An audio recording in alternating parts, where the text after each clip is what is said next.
Good morning, or depending when you're watching this, good afternoon, good evening, or good night. My name's Ross, and as always told out of Voice of Radio. So today, it's time to talk about Crobat V Max. Now, I've not been nice to Crobat V Max. I've not been particularly kind to it. I have been describing Crobat V Max pretty much since it was revealed as, hey, it's a way to give extra HP to Crobat V. Yeah. And it seems like I might have been a bit harsh and a bit hasty. And it seems like Crobat V Max might actually be an awful lot better than we actually gave it credit for. The lovely Talonite X has gone and found us a couple of winning deck lists. So we're not just talking one winning deck here, it is at least a couple. And honestly, it is starting to look a little bit like Crobat V Max might be pretty gosh darn nice. Although it is weirdly, given the small amount of new cards, a deck that has come around entirely through Shiny Star V. There are basically two cards, one of which of course being Crobat V Max, that came around in Shiny Star V, which have all of a sudden made this a genuinely viable deck. We're not just using Crobat V Max to give Crobat V extra HP, we're legitimately playing a Crobat V Max deck. Now, Crobat V at this stage, we should all know what the deal is. Crobat V comes along with the ability Dark Asset, which lets you draw until you've got 6 cards in your hand. And not for nothing, but if your main Pokemon that you're actually building up to attack with has got that kind of ability, that is ridiculous. 2 energy, 70 damage plus poison is fine if underwhelming, but that's not really the point of this. The point of this is that it is actually a Crobat V Max deck. Now, Crobat V Max for 3 energy does 180. We don't really care about that. For 2 energy, it does 70 damage plus poison, just like Crobat V. But the other important thing here is that you switch to the bench. So now we've got a hit and run Pokemon on our hands. We've got 70 damage, which to be fair is fairly weak, but we're also building in poison, so we're doing more damage as time goes by, and we're building in a hit and run aspect here, and life is starting to look pretty gosh darn nice. What are we hitting and running into? Well, it probably shouldn't surprise you that we are definitely playing Lily's Pokédoll here. That is essentially a 30 HP item card, but we can put it down as a Pokemon and it doesn't give up a prize when KO'd. So we like Lily's Pokédoll. But we're also playing it with Galarian Weezing. Galarian Weezing is awesome. Galarian Weezing, when it is in the active spot, your opponent cannot use any abilities. So their own Crobat to try and draw cards aren't going to work. But if they're using any deck that relies around abilities, something like Zacian V's ability to help them get set up, nope. Something like Zamazenta trying to block your lovely VMAX Pokemon.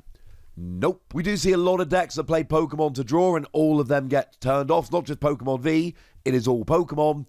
And then, of course, you've got those decks that really rely on abilities to function. Things like Frostmoth Accelerating Energy as an example, and they don't work either.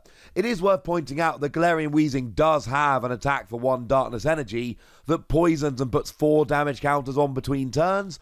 As an early game option, that is quite nice, but there will also be games where your opponent just cannot set up, and that poison will do, especially when you're turning off abilities. And the reason that Galarian Weezing is all of a sudden a far more viable card is because of the new coughing that we just got in Shiny Star V. It's got Ascension. And Ascension is that lovely attack for a single colorless energy that just lets you search for a Pokemon that evolves from coughing and put it onto coughing. Yeah. So now you can just evolve up straight away, and that is absolutely beautiful. Although it is for a darkness energy here, as a colorless energy on something like Phantump is a lovely example, which is where most of us have probably used this in the past. But to be clear, Phantump was an example. This is for a darkness energy. But you're playing a darkness deck, you're going to be playing a bunch of darkness energy. That shouldn't be a deal breaker. And this is largely the deck. You are using Crobat VMAX to poison and hit and run into either Lily's Pokédoll or Galarian Weezing.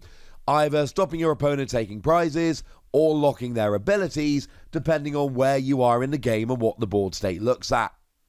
There is one other Pokemon that is really important to this particular deck, and both the winning lists we see do play this, and that is Sableye V.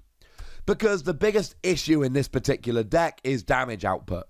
Your 70 damage is nice, your poison is nice, it is still fairly low in terms of damage. So what we do here is we bring in Sableye V with Crazy Claws. 2 Darkness Energy, 10 damage base, plus 60 more for each damage counter on your opponent's active Pokemon. So if you get like 3 damage counters on them, or 4 from a Galarian Weezing, which to be fair, it's 4 if they get out the active, by the time it comes back to you, it's 8. 3 damage counters on them, all of a sudden you're hitting 190, 220 total with a 3 on them. 4 damage counters on, you're hitting 250, 290 with the damage counters on. And 5 damage counters on, you're hitting 310, which will be 360 when you add in the 5 damage counters already on them, which incidentally is enough to KO anything without resistance. So, this is kind of awesome.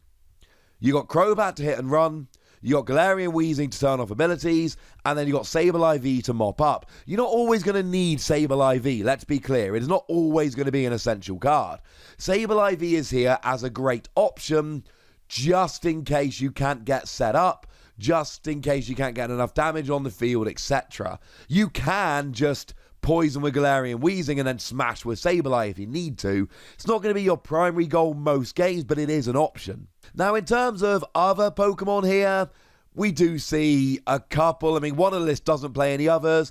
Another one plays Absol, which increases the retreat cost of basic Pokemon, which is really nice because it stops them getting out the active and then they'll take more poison damage. And does play Toxicroak here, which just increases the poison by 2 damage counters. So that is now 3 if they've been poisoned by Crobat VMAX, or 6 if they've been poisoned by Galarian Weezing. The list that plays it only plays a 1-1 line, and it does play Ditto, but you could just play a 1-1 line here. Ditto can evolve into Galarian Weezing as well, so it's clearly better, but I don't think losing a single Ditto for your 1-1 Toxicroak line is really going to kill the deck. And to be fair, both lists only play 3-3 Galarian Weezing anyway, so it's just not a huge deal. Now, in terms of energy, obviously you're going to play some Darkness Energy, that should be a given, but hiding Darkness Energy here is extremely important, like proper job important. It is a special energy card that provides 1 Darkness Energy and gives free retreat to the Pokemon to whom it is attached. Galarian Weezing has a retreat cost of 3. Air Balloon will not give free retreat. You need this card. In order for the hit and run to work, hit with Crobat, put Galarian Weezing active, retreat, hit with Crobat, and so on and so forth. You've got to have hiding Darkness Energy. And if you're attaching it to Galarian Weezing anyway, I don't know, you might as well just poison them in the early game. With the Ascension, and bearing in mind, you attach the energy to Ascend, and then it counts for retreat or severe poison, which is awesome, but you're going to get this ability lock up early. If you go first, your opponent has a turn, then you evolve, boom, ability lock. If you go second, your opponent has a turn with no supporters and no attacks, and then you ascend, boom, ability lock. That is going to buy you a little bit of time here. Now, in terms of trainer cards here, there is a lot of what we would usually expect. We've got the usual suspects like Professor's Research and Marnie being the 2 best draw cards in the game, and Boss's Orders, which will drag a Pokemon from the bench into the active. If you're hurting your opponent's abilities, they're going to probably be drawing fewer cards. They're going to be more likely to be stuck in the active. That is potentially kind of hilarious. Rosa is another one we see here quite nicely, because Rosa, when you had a Pokemon KO'd the previous turn, lets you search for a Pokemon, an energy, and an item card, or a trainer card. This is going to help you get set up, and you will lose the odd Galarian Weezing here or there. Power Plant actually becomes a really nice card here. It's not as good ability lock as we see from Galarian Weezing, but it does turn off abilities of Pokemon GX and EX, which will help very much. And bearing in mind, Crobat V not an EX or a GX, you'll be fine. And obviously you've got to play Black Market Prism Star here, because it means your Darkness Pokemon with Darkness Energy attached give up one fewer prize. That should be an absolute given. In terms of Pokemon search, we're going Quick Ball for your basics. We're going Great Ball to get any Pokemon from the top 7 cards of your deck. And Pokemon Communication to swap a Pokemon in your hand with a Pokemon in your deck. And we're probably playing some Evolution Incense here as well to search out evolved Pokemon. Bearing in mind, both your Crobat VMAX and your Galarian Weezing are evolved Pokemon, you're going to need a bunch of Pokemon search, and you're going to need a bunch of that to be able to get your evolved Pokemon here.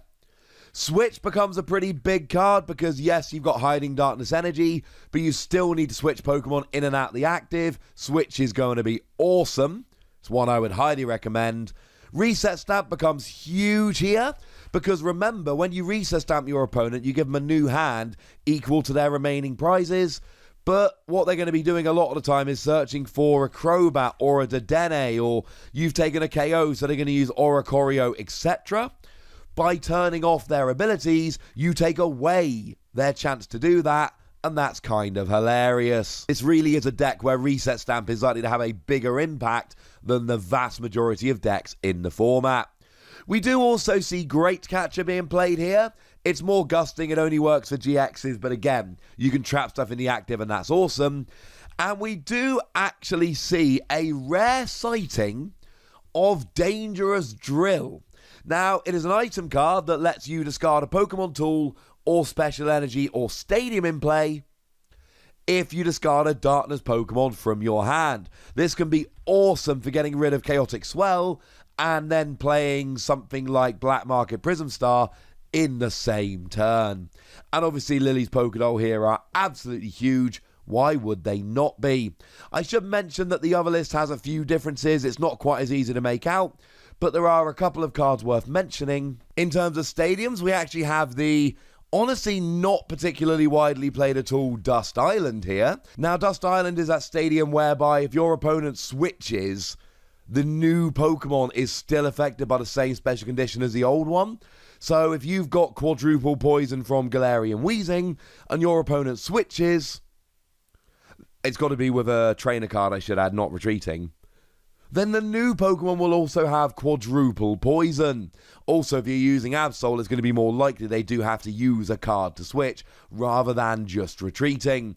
The other one you really could be considering highly here is Piers, which is, well, I mean, it just lets you search for a Darkness Pokemon and an Energy card, but that Energy card could be Hiding Darkness Energy, and the Darkness Pokemon is almost certainly going to be a Crobat V, and remember, the Crobat V is your draw engine anyway, so sounds pretty good to me. What we're left with is a deck that's got a built-in draw engine, that is blocking abilities, that is poisoning, and okay, the damage is fairly low and you are properly chipping away, but you know what? There's so much going on here, this could work. List number 1 is on the screen at the moment. This is the moderately straightforward list that just plays Sableye, Galarian Weezing, and Crobat VMAX. Though we do see Dangerous Drill, Great Catcher, Energy Switch, there's a few things going on.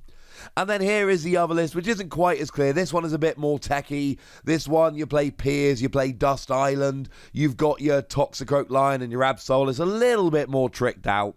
But I tell you what, this one looks like an awful lot of fun. It is definitely going to be one that I'm having a play around with. But for now, ladies and gentlemen, I want to know what you think about this deck and whether you think it's worth it. So let me know in the comment section. Go nuts. Be nice.